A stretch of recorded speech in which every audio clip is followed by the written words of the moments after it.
Okay, today we're talking about the NEEWER. This is a camera tripod monopod, and it is model number TP64. Okay, so here's the big news about this. I'm going to zoom out so you can see it better, but the big news on this is that it's a huge tripod. Not always huge. It's not big, like bulky or heavy or anything like that. It's actually small and compact, but it's huge when you fully extend it, which we'll show you in a second. Right now, the legs are fully extended. They are flip locks, which, you know, some people love flip locks. Some people love the twist locks like you have on this tree root tripod of mine, which I absolutely love. But we're talking about the NEEWER, so let's get back to that. And this has a nice little fluid head and a little, you know, it's enough to do what you need. I don't think this extends at all. No. So, you know, and it's smooth. I mean, it's for an inexpensive little fluid head, pretty smooth actually. I'm pretty surprised with that. Anyway, so with the center column, which extends here, with the center column fully tucked, so not extended at all, it's about eye level with me. I'm just about 6 foot tall, so with the camera it's a little bit above eye level for your average person, or a tall average person. So I have the measurements in a photo, but about 5.5 feet to there. Okay, then you extend the center column, which is locked. Let me unlock it. And then this goes up to another foot plus. Okay, so that gets you whatever that measurement is. I have that in the photos as well, right? It's pretty tall. That is, you know, 7 feet high or so. Okay, but wait, there's more. This actually goes even higher. So there's another tube inside of that center column that you can raise even further. See, and that gets us all the way to the ceiling. Now these are 9-foot ceilings, so well, it's not almost to it, but it's pretty high. It's probably 8 feet plus. Again, measurements are in the photos. So you have that, and way over eye height. In fact, it's higher than even my arms can reach. So there's that. Okay, so why does that go that high? Well, it's because you actually can unlock this and then tilt this at any angle. It's there's like a little rosette in there, so you know, not any angle, but let me just tighten this a bit. So there's little teeth, you know, on the rosette, so you can get like a few degrees between each tooth, and so you can set it at different angles. And you can put it, you know, at a 90-degree angle and have it pointing straight down, like as an overhead, which I'll show you one-handed here.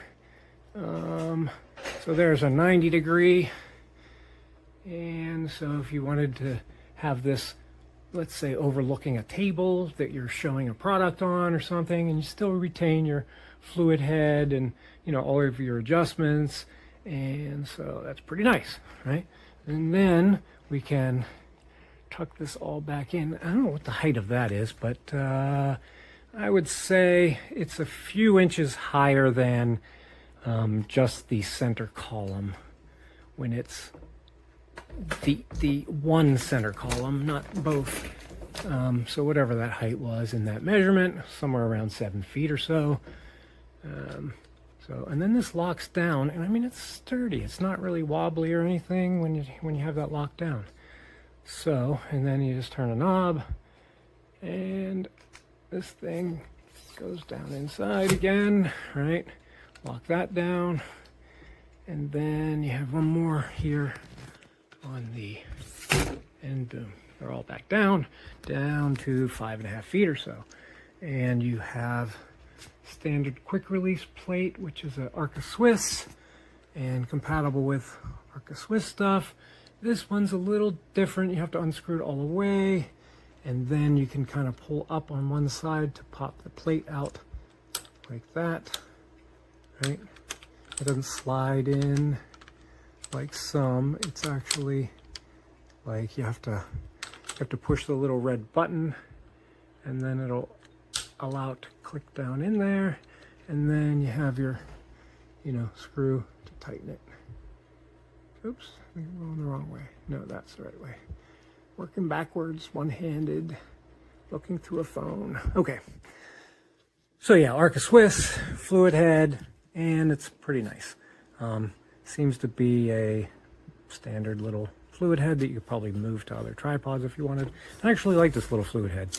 You can, you know, lock knobs on the axes, which is kind of nice. The only thing I encountered was a little bit of grinding when I tried to tighten up the, yeah, there it is. Listen. So I don't know. I don't think you're supposed to like adjust the tension on the pan axis, because when I did, I got some weird grinding, which isn't cool. So on the other axis, it seems you can do that, I think. Let me see. Yeah, it seems to be making it more or less tight on that axis. So there you go. I believe what this is doing when I'm turning this is it's just pushing a, you know, screw head into whatever's under there, and it's grinding and not good. So don't do that. So it seems like the pan, you might be stuck with whatever tension that has, but it feels pretty good and it's smooth. So you'll be up. See, it just did it again. You can hear it. I don't know what the heck that is, but that's loose.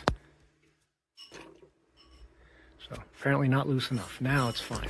So you have to make sure that's quite loose, or you may have grinding.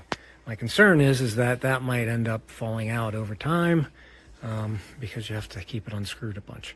Not a bunch, but a few turns, a couple turns. Okay, so just something to be aware of. What else to mention? Okay, so the one leg here you can see, I'm going to zoom in. The one leg here you can see has like a lock and unlock symbol, and what that is you basically unscrew that, and that is a monopod. Now that has a 3/8 stud on it, so if you have a ball head or a fluid head or something, make sure it's 3/8, or you're going to need to use a little adapter, which then makes that stick up further. So I kind of wish they had used a 1/4 inch on that, and then you could easily just add a ring to make it 3/8, but whatever. Ooh. Okay, I'm going to screw this back together because things are falling, and you don't want to watch the back of my hand. Okay, so screwing it back in, and there's that. So you have a monopod, 3 sections. It's about 4 feet long or so. Okay, what else is there? So on the feet are decent. You know, they're rubber tipped, but there's no spikes. There's no chance to change the mount to spikes. They don't unscrew, they don't pop off, they don't anything. So you got rubber feet, and that's what you get. No little hinges so that they stay level. It's a budget tripod, and so it's a budget build. But nonetheless, it's still quite a nice little tripod. And you can find the weight in the specs, but it's not very heavy. So I think that's all there is for me to talk about. Pretty standard fare otherwise. Those are the standout features as far as I'm concerned. You know, you have your usual, you know, the weight hook in the middle to hang like your backpack to make it more stable. Not sure. There's a mount here. It looks like maybe a 1/4-20 thread, which is kind of nice. You can mount like a monitor or something there, and a little magic arm or something. I think it's the only one. No, there's one on each side, so that's nice. You get 2 different mounts. Nice little addition. I don't see any other screw mounts anywhere. Nope. So there you have it, the NEEWER tripod. It's a really nice little unit, man. This will become sort of my daily driver thing I toss in the car, so I always have something with me. So hope you enjoy it.